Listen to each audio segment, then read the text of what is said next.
Donc on va, tiens, viens.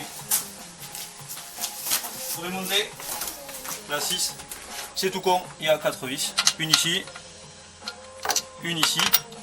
et deux derrière. Une là et une là. Voilà. Donc il vaut mieux utiliser des douilles longues, comme ça. Tout simplement parce qu'avec la douille courte, bah, c'est tout con. La douille courte, pour aller l'attraper, voilà ce qui se passe. Alors qu'avec la douille longue, forcément, elle peut pas tomber. Donc moi je travaille qu'avec ça. Donc pour des raisons de facilité, on a un autre bloc déjà démonté. On vous montre à quoi ça ressemble. Donc, même principe, moi je l'avais déjà desserré forcément. On sort les 4 vis, donc deux latérales et les deux arrière. Donc j'ai déjà défait la prise de dépression ici.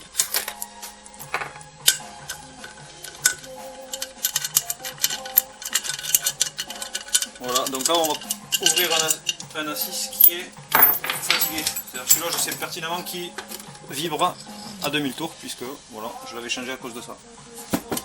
Donc on a ici les papillons. Donc ici le papillon qui est solidaire de la commande. Là, donc qui bouge directement boulonné sur la commande. Et de ce côté le papillon qui est jumelé par le petit ressort. Et celui-là vous voyez, voilà ce qui se passe. Il se balade, mais comme si il était monté à l'arrache. Donc la première chose à faire, c'est d'enlever le petit ressort qui est au milieu, là. Donc normalement il sort tout seul parce que quand il a pris du jeu, hop. Voilà, donc là ça vient de désolidariser les deux volets.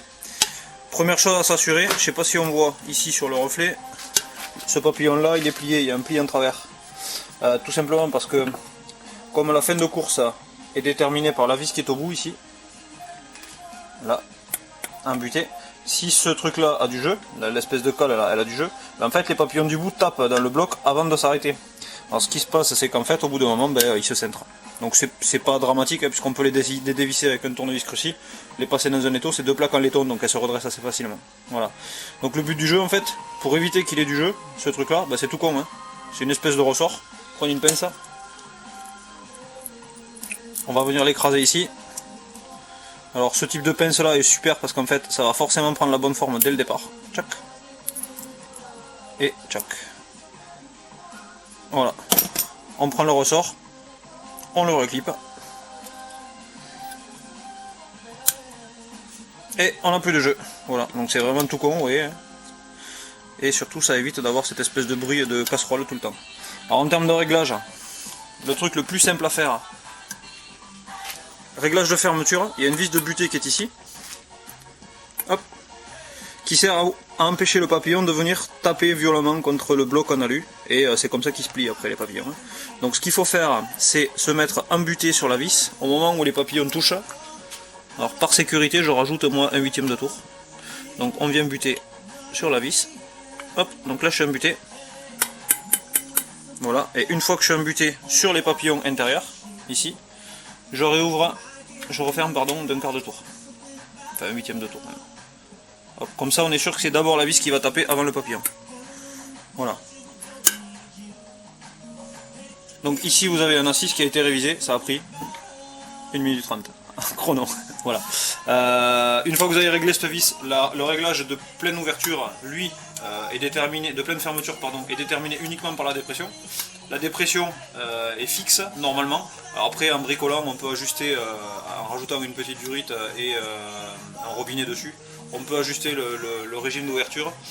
Il faut maîtriser un petit peu pour faire ça parce que comme la fermeture engendre une augmentation du couple à bas régime et la fermeture une augmentation de la puissance à plein régime, si on l'ouvre au mauvais moment, on a l'impression de prendre un coup de pied au cul énorme, mais en fait on perd énormément en couple et je pense que le réglage origine en fait il vaut mieux éviter d'y toucher sauf si vraiment vous avez rajouté compresseur, turbo, système injection protoxyde ou autre. Voilà. Avant le remontage, premier truc à faire, forcément nettoyer le plan de joint. Il y a très peu de pression, donc normalement les joints sont récupérables d'un modèle à l'autre. Il m'est arrivé de le changer une seule fois. Alors là vous voyez, le signe de fatigue chronique, c'est du bullage sur la peinture. Ça veut dire quoi? C'est tout con, hein. Ça veut dire qu'à l'intérieur il y a de la rouille. Voilà. Donc quand vous voyez un joint qui commence à microbuller, vous laissez tomber, vous virez, vous changez. Voilà. Si ici il ne présente pas d'aspérité particulière, après nettoyage, là vous voyez, il y a encore une bulle, paf, là il est en train de se barrer. Là. Voilà. Donc s'il n'y a aucune aspérité au remontage, ça pose absolument aucun problème de réutiliser le même. Boulonnage et remontage. Hop. Même vis, même écrou. Alors, commencez par ajuster les vis extérieures. Alors, pourquoi les vis extérieures? C'est tout con, parce que les vis extérieures en fait elles sont en acier. C'est des goujons qui sont emmanchés dans l'aluminium à l'intérieur, donc en termes de serrage il y a très peu de risque de bousiller quoi que ce soit. Par contre les vis arrière, elles sont prises directement dans le bloc, et le bloc alu fileté, il n'y a rien de plus fragile. Donc ça sert à rien de serrer ça comme des mules, de toute façon ça prend quasiment aucune contrainte. À la clé dynamo, si vous avez une petite clé dynamo, parce que la plupart des grosses commencent à 30 dk, vous pouvez serrer ça à 20 newtons, 2 dk newtons maxi quoi. Je pense que la préconisation constructeur c'est 3 dk, mais c'est déjà beaucoup. Vous allez voir que l'aluminium au bout d'un moment, démonter, remonter, comme on est amené à le démonter et à le remonter régulièrement justement à cause de ce ressort là, on a les filetages qui vieillissent très très vite. Alors autant les ergots qui sont emmanchés dedans, qui veulent être un peu bricoleur, on peut avec écrou contre écrou les sortir ici, puisqu'en fait il y a un filetage à l'intérieur, mais comme on serre sur la tige filetée, on met écrou contre écrou à la place de celui-là, on serre les deux, et en tournant, ben, en fait c'est la tige filetée qui est à l'intérieur qui va sortir. À l'arrière, l'aluminium une fois qu'il est raide, il est raide. Voilà.